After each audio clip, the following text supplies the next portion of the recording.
everybody. Welcome to Prairie Lights. Thank you so much for coming out tonight to hear Justin Kramon read from his novel, The Preservationist. And my name is Stephen Lovely, and I'm going to introduce Justin because he's actually an old friend of mine. The first time I met Justin Kramon, the first time we really had a conversation, I discovered that we were literary soulmates.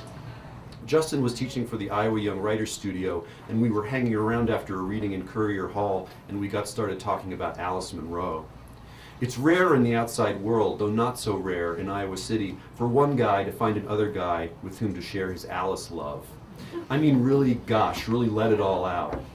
We moved on to Alice Adams, Meg Wolitzer, Paula Fox, Edith Wharton, Virginia Woolf, George Eliot, Jane Austen. Both of us, it turned out, loved novels that focused intently on character and relationships, novels that had more often than not been written by women, or by men like Forster, James, Proust, and Flaubert, who seemed to share the conviction that an individual's interior life was, on its own, a worthy subject for a novel, perhaps the worthy subject for a novel. Here's how Justin expressed this in a recent interview. "It's true," he said, "a lot of my favorite writers are women. Most of my friends and the family members I'm close to are women, and I count a lot of them as role models, particularly my mom. I think I'm basically a woman. I don't know why," sorry, Justin, "I don't know why, but female points of view have always been fascinating to me. Maybe it's because I find myself and my own hang-ups boring. I'm not sure. I also feel like a lot of the topics that excite me as a writer, relationships, sex, psychology, food, awkward social situations, are ones that women have a lot to say about."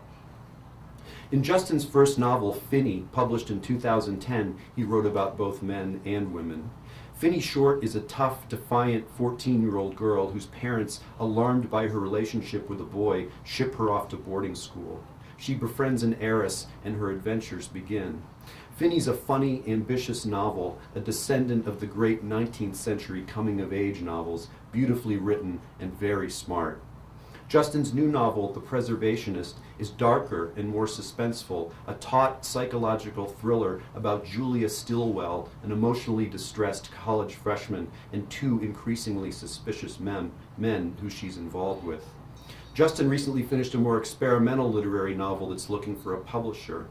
One of the things that really impresses me about Justin is that he works hard and writes a lot and produces a lot, 3 novels in less than 10 years, and that he's curious and daring and unafraid to follow his instincts, to try new genres and teach himself new things, to be humble enough to want to learn. "I think that all you can do as a writer," Justin recently said, "is follow your own oddball sensibilities. It's really all you have that distinguishes you from other writers."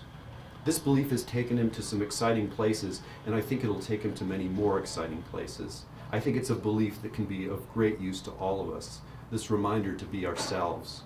I'm so happy Justin's here with us tonight. Please give him a warm welcome, Justin Prairie.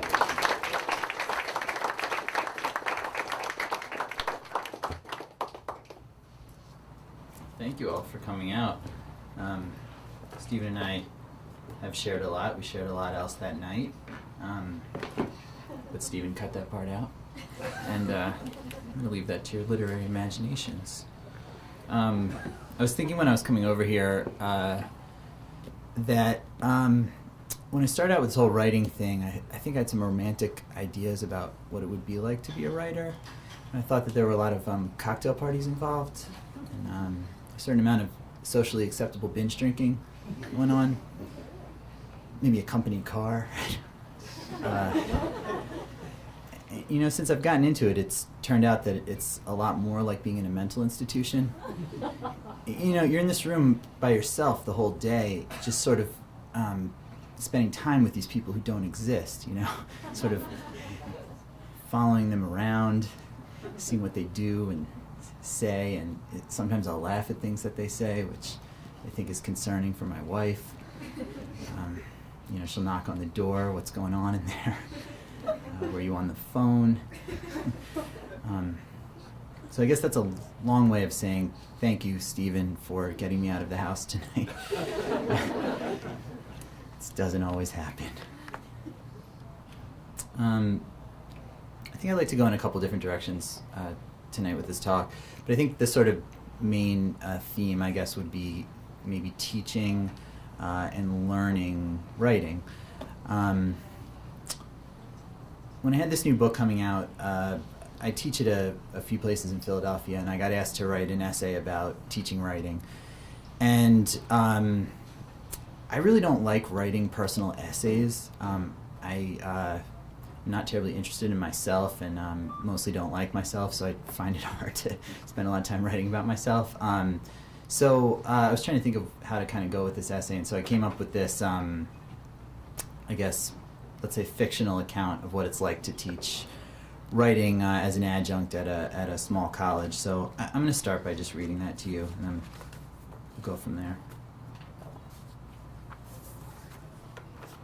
So this is called, very cleverly, "You're a Fiction Writing Professor." The first line is, "You're a fiction writing professor. You've published a novel and half a dozen short stories, and you found clever ways to fluff up your bio. You think of your writing resume as one of the most creative pieces of fiction that you've written. You get an adjunct gig at a good college. You have an office. You have a phone extension.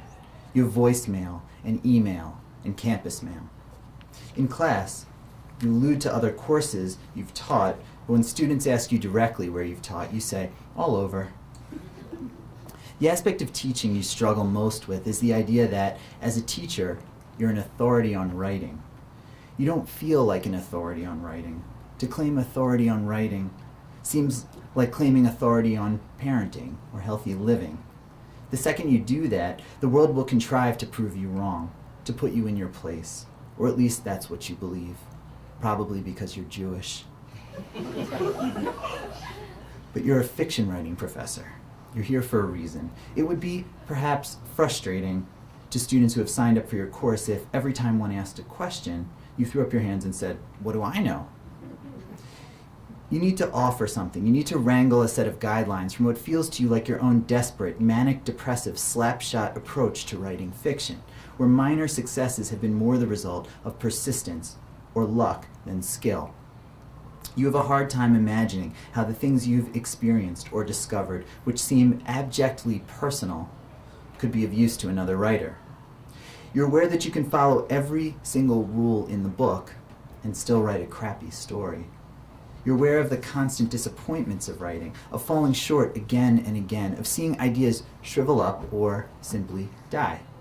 You're aware of the elusiveness of art, and that the aspects of a story or novel that take it from being good to great are mostly mysterious, inexplicable, magical, utterly original, and unrepeatable. However, you're a fiction writing professor. This is a class. You need to provide a takeaway. You say that fiction can be broken down into three main elements: plot, character, and language. Good. You say that we'll break the workshops down into these areas. Good. You say that these are like the pistons that the engine of fiction runs on, or maybe the cylinders, and then you acknowledge that you have no sense of how an engine works, and actually aren't sure how to open the hood of your car. So you shouldn't be using automotive metaphors.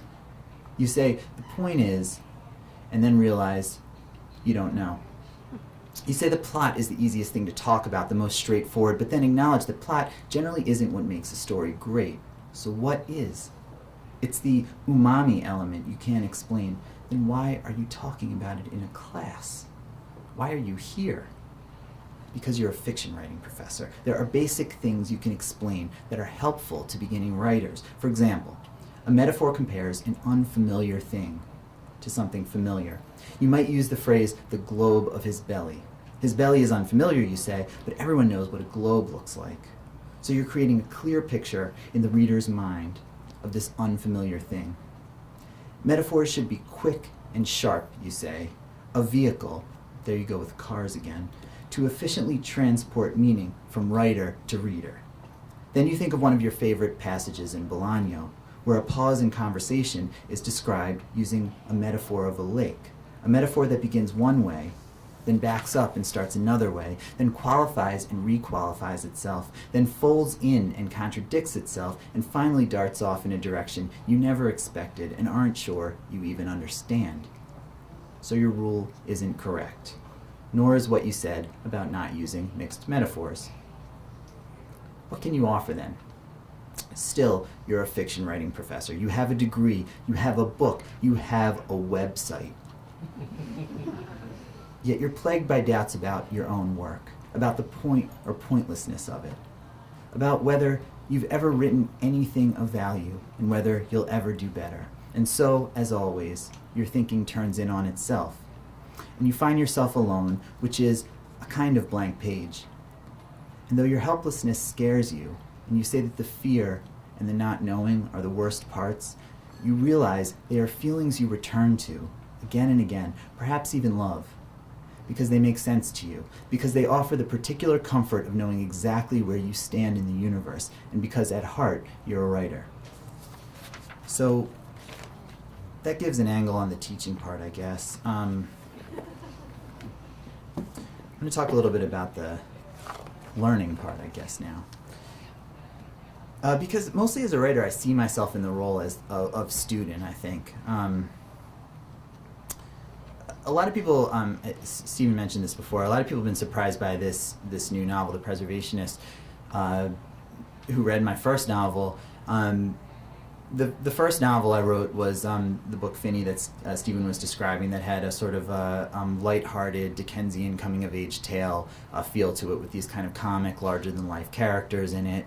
So this is a much darker book that presents a lot of threats of violence to the characters. So I think a lot of people were concerned about me, like, what's going on with you? How are you feeling lately? Like, that's sort of the tack of that questioning. But I spent a year where I was reading a lot of mystery novels, crime novels, a lot of books that kind of focused on or orbited around violence. So again, I think this goes along with the theme of concerning my wife. That seems to be a large part of what I do as a writer, I think, is to concern my wife. I got asked a lot when I was going around to talk about Finney, about where I get ideas for stories. And I would say for me, the biggest place, more than anything that happens to me, more than any experience I have or things from my family, the biggest place is reading. That's sort of the thing that opens up paths for writing for me, I would say. So as I was reading these suspense novels and crime novels, the things I'm telling you about, there were a couple things I noticed which kind of had an effect on the book that I wrote, and I'll mention them to you for whatever it's worth. The first was that I noticed I found myself less interested in the kind of procedural aspects of solving a crime, so DNA evidence, whose hair is on that jacket, that kind of thing, and more interested in what I'd call the psychological parts, so the characters, relationships, motivations, that sort of thing. The reason why I bring it up is because my novel then tends to go in that direction, away from the crime-solving part and toward the character part. And I say that because I think one of the big things that I guess you do as a writer is you kind of notice what gives you pleasure in the things that you read.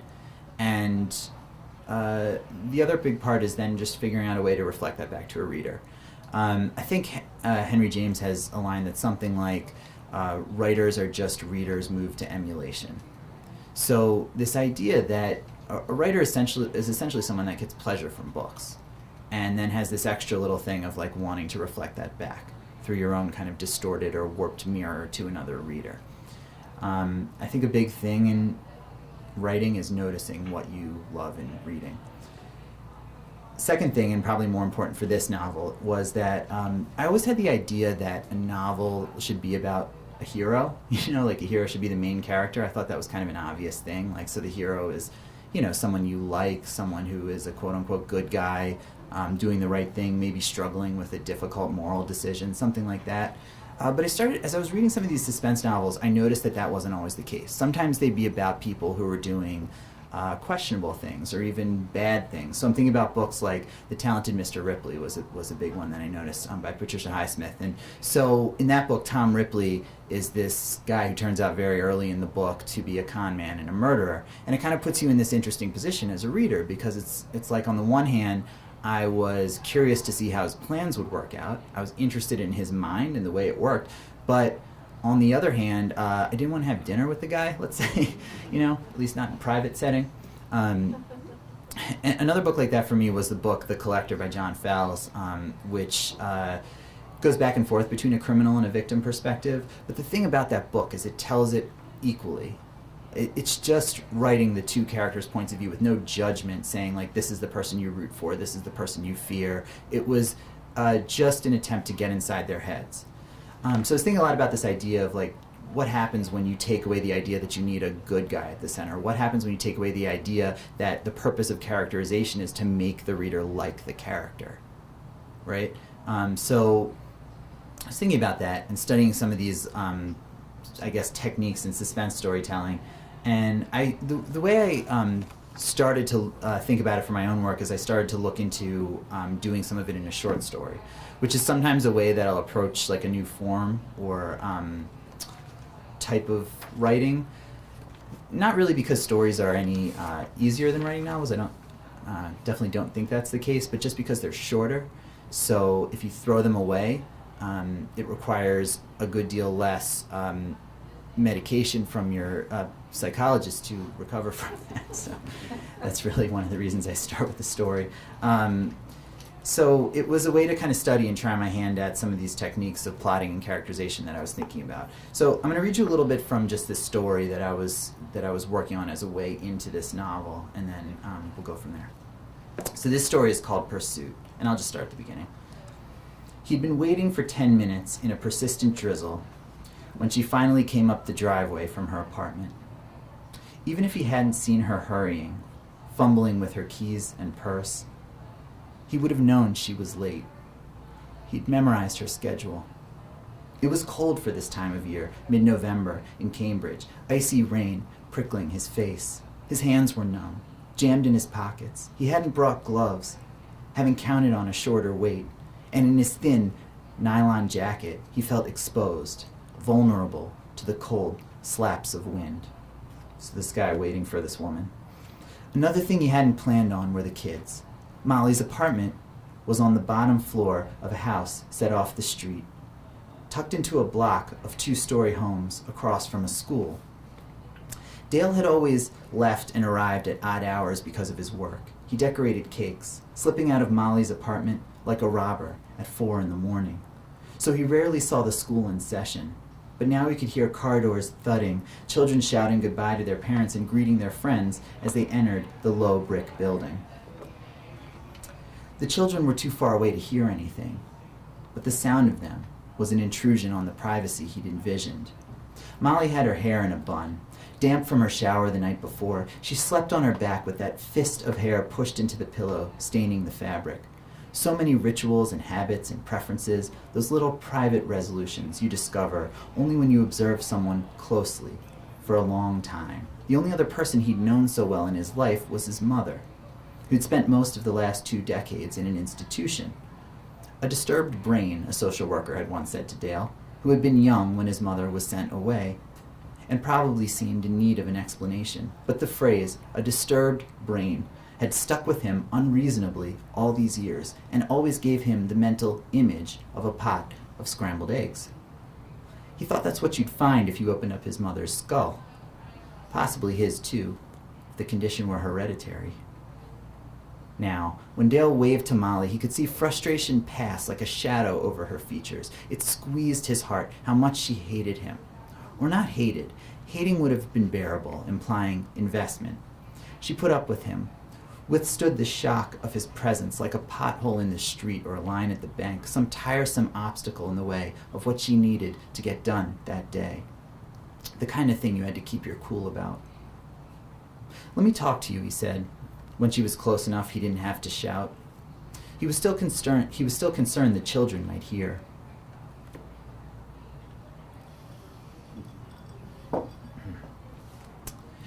I'm late. Can we do it another time?" She was walking quickly, the heels of her boots clicking the pavement, as if she could dispense with him without even breaking her stride. "When?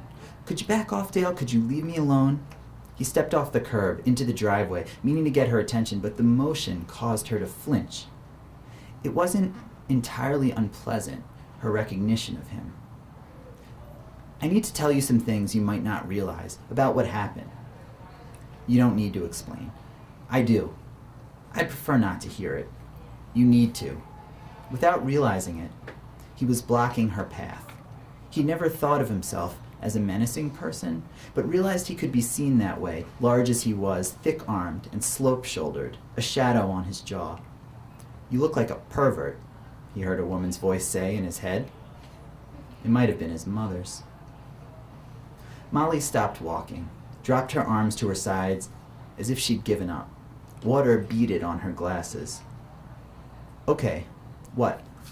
What do you want to say? Tell me everything. He knew that voice, that flat delivery, the sarcasm. She was 1,000 miles away. A car door slammed in the school driveway and a boy yelled, "I've got it, keep your shirts on." A way Dale could never have imagined speaking to his own parents. He'd had it all figured out, the steps he could retrace, guiding her along the path he'd taken, his reasons, so that even that last violent act would seem justifiable, unavoidable. But he didn't know what to do with Molly's acquiescence. It was like a door flung open on a giant empty room, and he couldn't imagine filling it with the cheap furnishings of his thoughts. That's the way he'd always felt around her, inadequate. "Asshole," said the voice in his head. "You can't do this to me," Dale said. "Put me on the spot like this. How can you expect me to explain it all in the middle of the street? I need time. We need to go somewhere. How about a wine bar?" "A wine bar? Jesus Christ, Dale, are you kidding? It's 7:30 in the morning." She started to walk to... I think people who are disturbed like to go to wine bars early in the day. She started to walk around him, and he almost thrust out his arm to stop her, but knew enough not to. Physical force would have been a mistake right now, with the children across the street. So he just said, "You're going to regret this." It was something he'd heard in movies, and it sounded like the kind of thing you'd say in a moment like this. "I already do," she said, walking away from him, which seemed like the response you'd get in that kind of movie. Dale passed the Starbucks, the store 24 where the man who smelled like urine held the door for you and then asked for change. The man begged in such a gentle voice, with such deep sadness in his eyes, you could almost cry yourself. But if you refused him, he'd berate you. He'd once told Dale he was going to find him in his bed with a box cutter and slit his trachea. Dale remembered the incident because of the word the man had used. Trachea. The accuracy of it. These were sights Molly would have seen 5 minutes before, on her way to the tea, to which Dale was following her. How had it gotten to this? They'd started in such a golden place. That's the word that came to mind when he thought of his time with Molly. Golden. A golden era. It was a word she sometimes used herself, with that deadpan delivery, when she meant that something was okay or just fine. It was what she'd said that time they'd met in the lab, when Dale was delivering the cake. It had been a fluke. It wasn't even Dale's job to deliver the cakes, but Hank had called him at the last minute saying he was tied up, and could Dale do him a solid? The rest of Molly's lab was out at lunch to celebrate their boss's birthday, the reason for the cake, and Molly had stuck behind to tend an experiment. That's the way she was, always offbeat, stepping left when everyone else stepped right. It was something Dale adored about her, though Molly despised it in herself. "Is it okay if I leave this here?" Dale had asked about the cake, gesturing to an open surface on one of the lab benches. Molly was replacing a mouse in its plastic cage, her gloved fingers pinching the tail. "Golden," Molly said, not looking up. "Are you sure? I don't want to mess anything up." Molly released the mouse, which skittered into a corner of the cage. She snapped off her gloves and came to peek inside the box. "I've heard about you," she told Dale, as she set the box down on the surface for him, parting the lid. "The cake guy. Wow, it's gorgeous." Dale had painted a city scene on the cake, only the city was filled with mice instead of people. Mice driving cabs, in bellhop uniforms, opening the doors of fancy hotels, a blind mouse playing a keyboard for tips on the street corner. It would have been unappetizing to most people. But Molly's lab used mice all the time for their research, so they thought it would be funny. Dale was known around Boston for these elaborately detailed cake paintings, which he created by loading food coloring into spray paint canisters. "It's really not that difficult," he told Molly. "It just takes patience. You'd be surprised what you could do. You'd be surprised what I couldn't do." No, really, you have beautiful fingers, long and thin. I could tell you'd be precise. He meant it as a statement of fact, but when he looked up, he could see Molly was glancing down at her fingers. Color had risen to her cheeks, lighting her pale skin like a bulb under a sheet. It was the way Dale always treated Molly's body, with honest admiration. He couldn't have imagined a body he'd love more than hers. The straight angle of her nose where her black plastic-framed glasses sat, the dark, tightly coiled hair on her head, and the unexpected silkiness of the hair between her legs, which became tressed like a horse's mane when they had sex. Her thin wrists and small breasts, the nipples stiffening at the slightest touch, hard as the top joint of his pinky. He never understood the obsession most men had with large breasts. To Dale, they were sacks of jelly, a necessary imperfection, far less interesting than the solidness of Molly's hips and her athletically square shoulders, the surprising power of her slender arms. In his loneliness all those years, what Dale had missed most was the heat of another body, the resistance, not the yielding. Holding Molly in bed was like wrapping his arms around a tree in a windstorm. Watching her sleep, Dale marveled at her trust, the ease with which she handed over the keys to her most precious self. I could do anything to her, he had thought on occasion, and then chided himself, knowing it was weird, and possibly a little wrong, to be thinking things like that.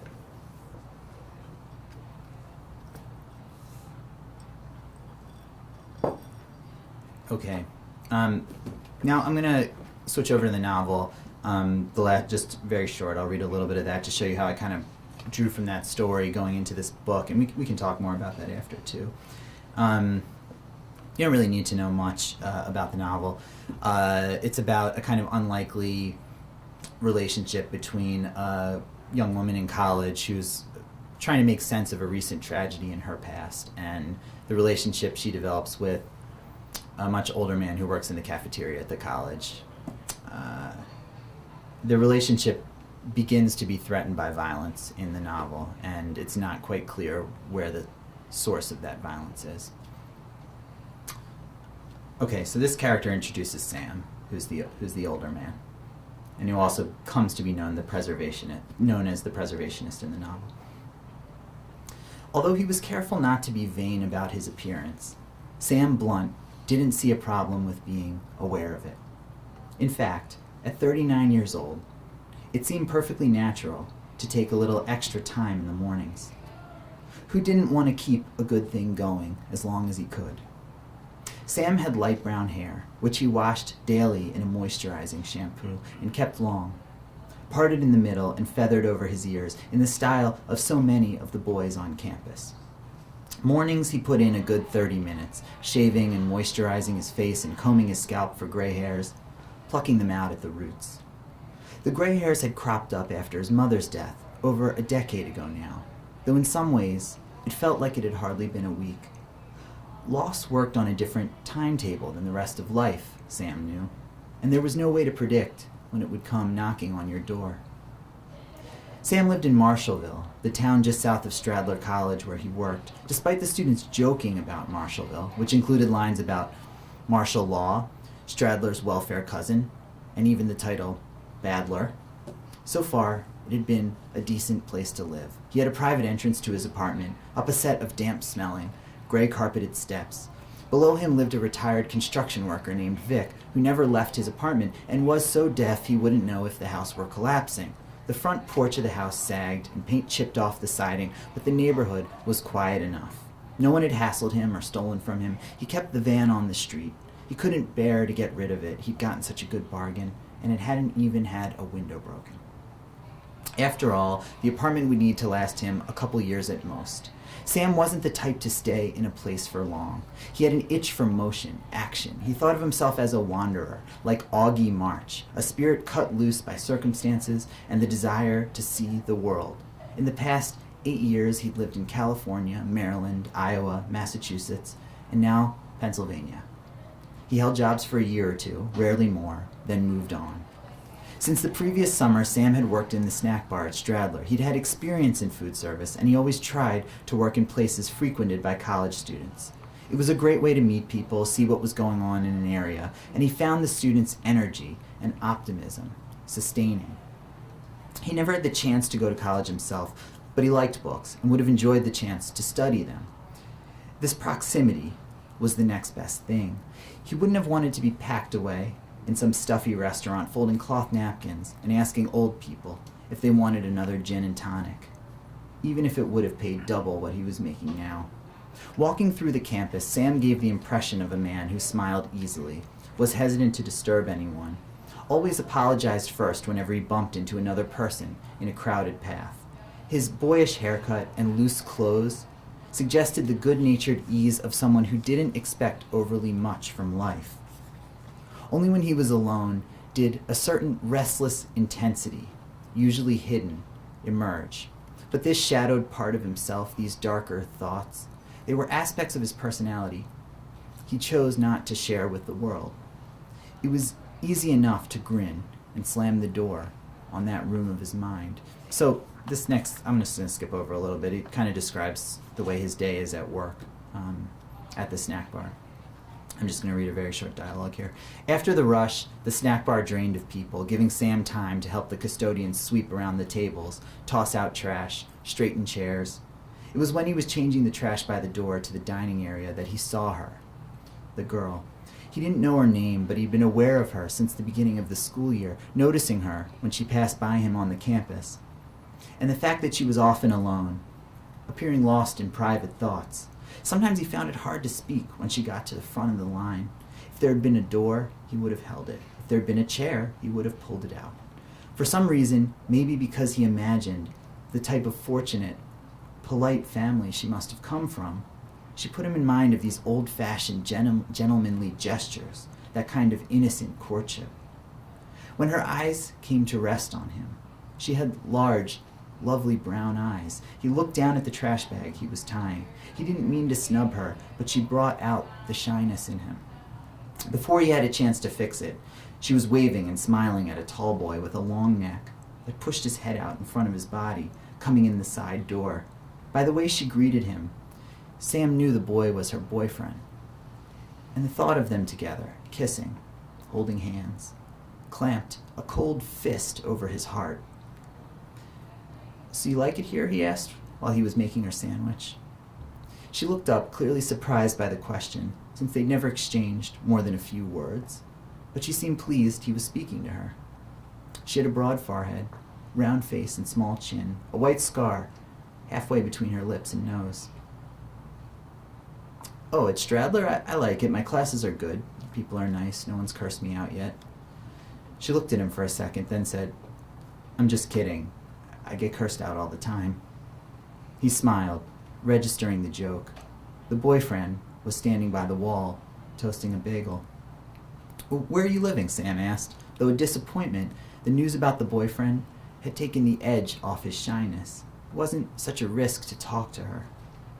"In Mannerly." "Oh, that's a nice dorm. I visited someone there once. You like it?" "Well, it's pretty. I like the walk to campus. It's all girls, so the bathrooms are clean. I think it's a little quieter than some of the other dorms." "Well, that's a big thing for me, the quiet," Sam said. "I read a lot. I write a little bit. I can't concentrate when there's too much noise." He wanted to bring in some of these details about himself, give her a picture of what his life was like. "What do you write?" "Just stories. Some of them are things that happened to me, some are things I made up.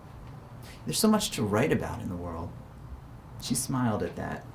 If she ever asked to see some of his writing, he knew he could copy something from a book, make a few changes so she couldn't search it out. He just wanted to make a good impression, and he thought the writing might intrigue her. "You're making friends, I guess?" He looked down at the sandwich when he said that. "A few. No one here knows about my time in the slammer." She joked a lot. He hadn't realized that before. She always looked a little down when she was alone. And something else. Maybe she and the tall boy weren't a couple yet. She didn't seem to want to acknowledge him. "Anyway, that's good," Sam said. "You seem like someone who wouldn't have trouble making friends." He caught her blushing after he said that. When he handed her the sandwich, the plate piled high with chips and extra pickles, she said, "I'm Julia." The sound of her name, this offering, lit something inside him, the warmth rippling out to his limbs. Sam, a pleasure. He removed his hand from the plastic glove, and they shook. He noted the mention of the Mannerly dorm. I think I'll stop there, so thank you guys for listening. I'm happy to take any questions that people might have, either about this book, my writing in general, or any fashion choices I've made this evening. If you have a question, Hair raise your questions. hand and I'll bring the microphone over to you so your question is picked up on the live stream. I'm kind of wondering if you could say something about the editing process and what that means for your work. A lot of people in this room are writers, and sometimes I'm just wondering what other people have brought up to you about your work that you didn't see before that was valuable to you. Oh, sure. A lot of things. The more I write, the more I actually am trying to get editorial feedback on my work. It's a little frightening at first. I think you kind of want to sort of throw up this barrier because it's important to you, the writing, and you know, but I think over time, I guess I've tried to get some distance with it so that I kind of am trying to look at the work to the best of my ability as something that I didn't write, you know, and trying to kind of have as much separation from it actually as I can. So I think with each, you know, I started with the stories, and then with each novel, it's kind of, I've tried to get more and more feedback as I've gone along. So that's like one type of feedback, and then, you know, you get the kind of professional or whatever, you know, the publishing feedback of a publisher when, you know, if you sell the book. I mean, it's hard to say all the things I've gotten from editors because I have a lot wrong with my writing. But, you know, a lot of the, you know, I think basically my sense is that, like I was saying in that first essay, but, you know, sort of jokingly, but I do feel like most of the technique of storytelling comes down to plot, character, and language, these kind of three main channels, you know, that feed a narrative. And I do feel like I try to ask for, you know, editorial feedback in all those areas. I think with this book, with the new book, The Preservationist, the biggest area was plot for me, because there was a lot in writing this book. I was trying to learn about the kind of plotting of suspense novels and you know, that kind of fiction. So a really helpful thing, actually, I think, that I gathered from responses I got, but then also just thinking about plotting, is, you know, I had sort of always had the idea, and this may seem sort of obvious to everyone, but I sort of always had the idea that the plot of a book was what happens in the book. You know, that seems like the simplest way to kind of, you know, explain that. But there's this great scene in, I think it's the novel A Widow for 1 Year by John Irving, where a writer is actually describing how you plot to a younger writer is, you know, sort of who's almost a student or apprentice to him. And he talks about plot not actually being what happens in a book, but kind of the interaction of what happens with what you expect is going to happen. And that was like a sort of a breakthrough thing for me to understand, which is the idea that, like, plot isn't people jumping out of closets and surprising you. Because you can do that constantly, but that's not what makes you turn the page. What makes you turn the page is the expectation that somebody's going to jump out of that closet, which is really different. So a lot of plotting is about setting up the expectation rather than providing the result, and then sort of slightly defying that expectation as you go. And that was kind of a really a big thing that I found really helpful in doing this book. I have a two-part question. One is writing your full-time activity, and secondly, what does a workday look like for you? Oh yeah, I think that's a great question, because I think going into it and planning the practical aspects of how you approach a writing day was one of the most difficult things in starting to write a book. And what does that day actually look like, as you said? You know, so writing is my main thing. I do other stuff to support it. So I do some teaching, and I do I do some editing work. but I've kind of made, for a long time, even before I sold books and had income from writing, I kind of, at least to myself, tried to say, this is going to be the focus. So what I did before, like I said, before I sold a book, was I did a lot of work in food service, much like Sam in the story here. Hopefully not in other ways.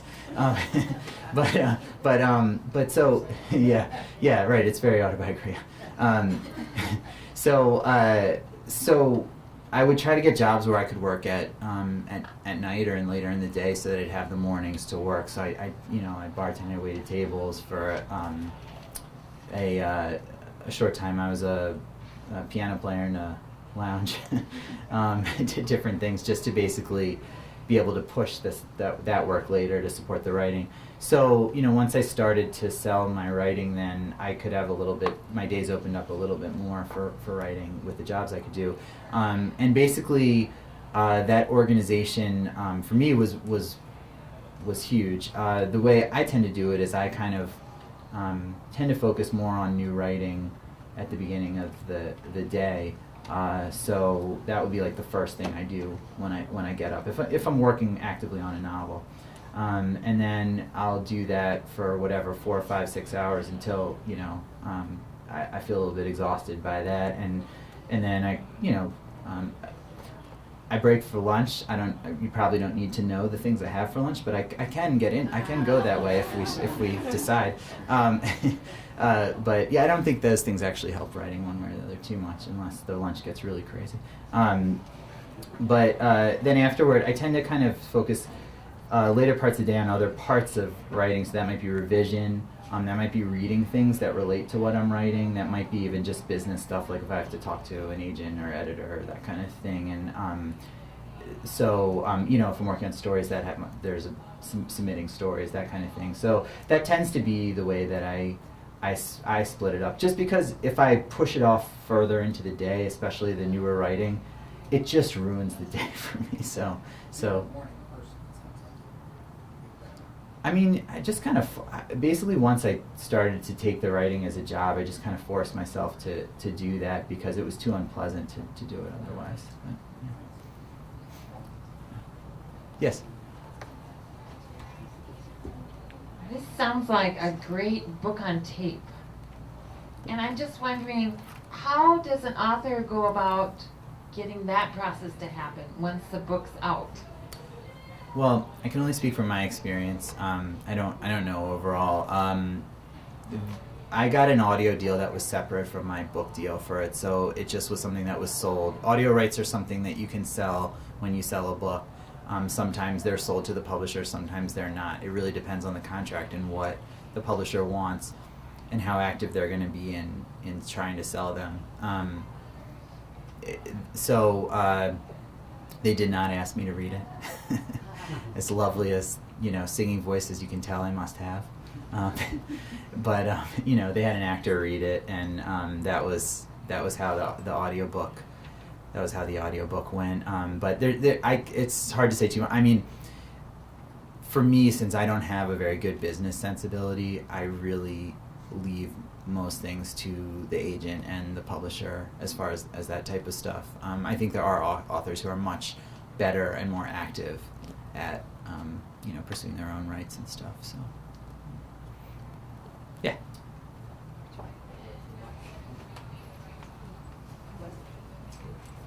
So did you always know that you wanted to be a writer? I still don't know. I keep thinking if there are like other things I can do. Like I don't know. I just felt like I don't know. I wasn't really a good bartender, so that kind of dried up. And I got a little cranky waiting tables, so I don't know. I don't know. I think like a lot of writers kind of struggle with that, if that's really like what they want to do. When did I really start doing it seriously was like toward the later part of college, I would say. I'd actually been really into music, and definitely hit a wall with that when I got to college, and you kind of meet other people who actually are talented at something, and you realize you're not. And that's certainly happened to me with music. And I did like this idea, though, of artistic expression, which I basically see as this idea that, right, we go through our lives day to day, living this kind of surface life, right? Where I believe there are a lot of things, feelings, different things that are kind of unsayable in everyday life. And I believe, most arts are some kind of formal way of tapping that source, right?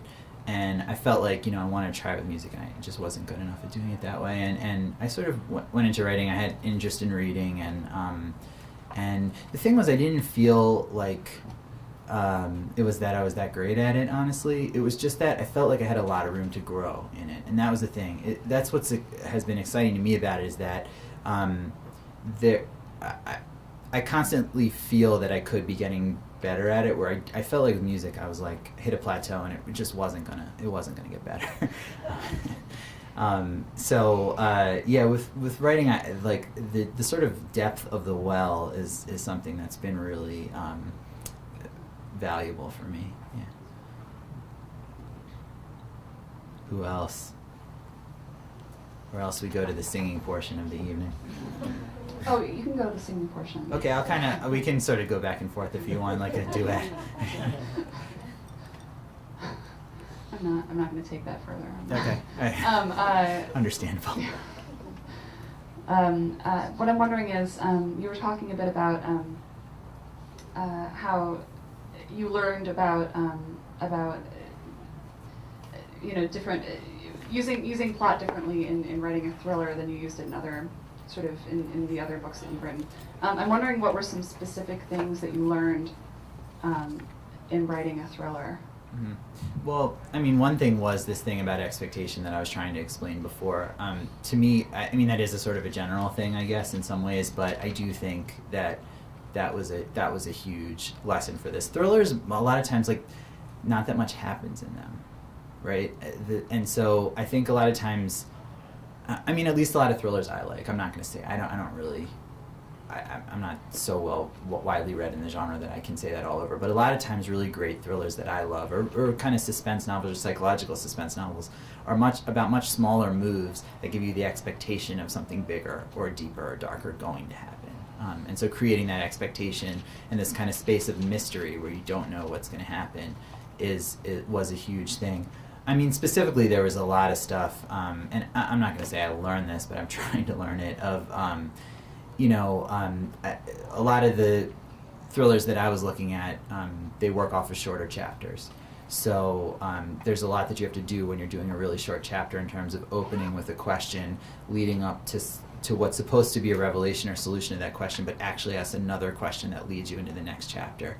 And then when you do that with subplots, you're asking a question at a height of tension and then moving to a subplot that takes you to another height of tension, then moving back to that original plot or maybe to a further subplot. And basically that thing of constantly through subplots bringing yourself to heights of tension increases the overall tension of the book and sort of gives you that driving force, that feeling of like, I gotta turn the page, even though that's not something I guess like a reader really should be noticing as you're reading it. But hopefully if it's done, put back enough in the background that it sort of feels more just like natural, I guess. So yeah, I mean those were some of the things, but it's so many. I think plot is like I was saying in that essay. Funny how so many of the beliefs in that essay are sort of echoed by things I say.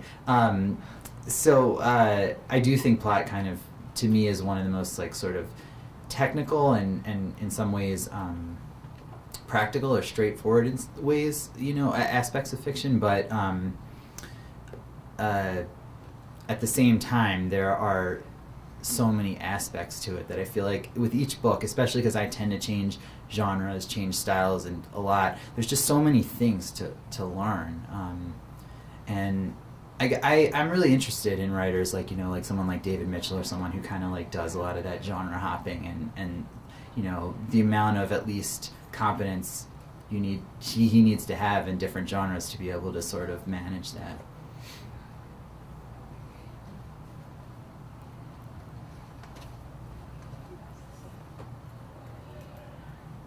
Did you ever find like switching between two genres to be kind of difficult? Yeah, I mean, so I'm not sure exactly where you're going with the question, but I think there are kind of two ways that it's difficult. One is writing wise, and the other is the publishing wise, because, the way I think most things work, and publishing probably does, is that when you do something, it sets up expectation that you're going to be doing something similar again and again. So I think, in terms of writing, a lot of these challenges of figuring out how to plot a different type of novel, the characters were also a challenge for me in this book, in that I did have that idea before that I was talking about of like, to some extent I was thinking that readers are supposed to want to hang out with your characters. It seems like an obvious thing, and I don't think that's the case in some of these books that I read, and in my book, that it's not. That's not exactly the goal of characterization in those books. So figuring out how do you do that, how do you interest readers in someone who they don't want to sit down to dinner with, who they don't want to hang out with, was kind of an interesting challenge of the book, and so that was a lot of fun for me to try to figure out, and also anxiety provoking. Is there a way that you can do that? But the way I tend to come into books, whether I'm writing or reading, is through characters. That's usually the first thing for me. And the way I literally work is I kind of have these notebooks where I write longhand about the characters, and when I'm teaching, I'll kind of talk to students about it as like writing outside of the story. Is basically the idea. So it's stuff that like I'm never really planning to use in the book or the story that I'm working on. And so like I said, I write longhand. I will, this might be things about like the characters' backgrounds. It might be stuff from their point of view. It could be like for someone like Sam, it becomes important. He sort of preserves a lot of things, and I was making lists of things he keeps in his apartment, so that I knew, like, there's a scene in the book when Julia opens his refrigerator, and there's like 10 neat rows of protein shakes like in the refrigerator, and nothing else, like no ketchup, nothing. And it's this sort of, takes her back. I knew that was there whether she opened the refrigerator or not. That's the thing about writing that notebook, is that the characters start having this personality or presence outside of the book, outside of me. So I can almost say like, well, what would Sam do in this situation? And it's kind of a weird question to ask, because the answer is like, well, he'll do whatever I want him to do because I'm, writing the book. but on the other hand, it's like he won't, because, hopefully over time he starts to develop that kind of mystery that we all have, that people have, where it's like I can sort of say this is what I think he would do, but he sort of starts to have his own presence. And for me, it's this sort of meditative repeating of going over the character and their daily routines and just different stuff about their lives and their thoughts that kind of gets me to that place. Any other questions? Do you hear the characters? How do they come? Do you hear them talking to you? Is that how it starts for you, or is it? It seems you're concerned about my psychological well-being. I'm fascinated. Yeah.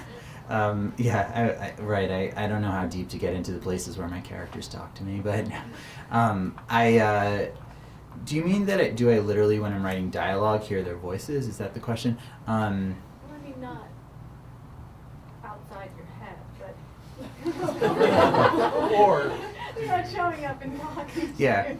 But Thanks for the correction. Sort of just hearing them talk. Yeah, it's different with different books how that works for me. I do think in dialogue there is a way that you're almost doing this kind of method acting thing, where you're, in the notebook I'm trying to get down those habits of thought, habits of speech, habits of like, just dealing with the world that character has. And so then part of, I think, like this book, my new book has 3 points of view in it, 3 main points of view. So each time going into a chapter, and it changes chapter to chapter with short chapters. So going into a new chapter, I'm kind of getting into those habits of thought, like, whatever for the character, the way, I guess, I guess, I don't know much about acting, but I guess it's like, that way you kind of prepare yourself for the part in a sense. So in that way, I think I almost feel like I hear their thoughts more than their speech. And it depends. There are things that I write where the speech is, like the dialogue, the way that they talk is much more important. it's in some ways it's different in this book because Sam has this kind of removed, a little bit formal way of talking, a little bit mannered. So his speech is actually, I think, not his speech, and that's to me what's interesting about him, is that everything on his surface, everything that he does day to day in his life, all the meticulous preserving that he does, runs completely counter to something else that's much deeper in him. That's his true self. And so so the speech is like this translation, in a sense, of something that's inside him. But I think really getting into his head and the way he thinks is more the way I do it, I would say, than like the voiciness of the people. If that makes any sense. Yeah. One up in the front, I think. Hi. Do you draw on your characters after you've written a character and you have their voice and their personality down? Do you ever revisit them, or to try to, if you're trying to understand something else about the character? Yeah, that's a really interesting question. So I kind of, in some ways, the story that I read to you, there was like some smaller version of the character that ends up being in this novel, and that was one of the things that I was kind of trying to show by reading next to each other. So there's a way that it revisits.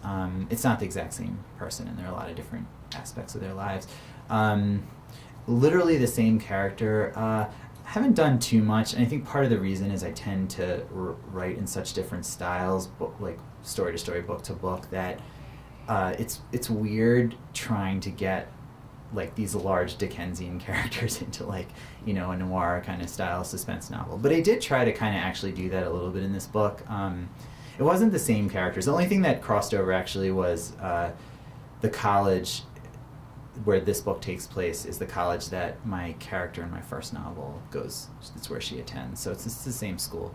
School's not really a character, but that's that. But there is this kind of scene that I have later in this book where there are these people who own a cabin that characters visit, and I sort of tried to do this thing where they had this Dickensian relationship where the husband did all the talking. He complained about how his wife never does any work. She's always shopping on the internet. It's and this is his routine. He goes through everything. Immediately when Julia goes up to the main office where they work, she finds the wife working on their truck outside, and the husband is inside shopping on the internet. And that kind of thing, that like sort of blowing up those contradictions that you get, was sort of something I picked up a little bit writing the first book. And I was interested in like how can I bring over that style of characterization to the new book? Like how can I use this thing that I learned earlier in this new thing I'm trying to do, and just see if it fits, kind of, because I hadn't really seen that so much in a suspense novel. Like very often, like a character like that who's functional in a suspense novel, it's like they're just kind of like they don't have much personality sometimes. So I was just interested in trying to bring some of that stuff. I haven't really, like you said, used a character again. I will. I don't like to look back also that much at stuff that I've written, honestly. Like I just really, I don't read my old stuff. I don't like read. I'm not sitting at home reading my old novels and stories and stuff, and like gazing at myself affectionately in the mirror. But I mean, I tend to, it's partly just the way I am, and also the fact that you go over a book so many times, like editing it with a publisher, that you're almost completely sick of it by the time it comes out, and you're kind of ready to see where else to go. Well, Justin Kramon will be happy to talk with you and sign books for you. We have The Preservationist at 25% off, so please say hello to him and ask any other questions on your way out. Thank you so much, Justin Kramon. Thank you all so much.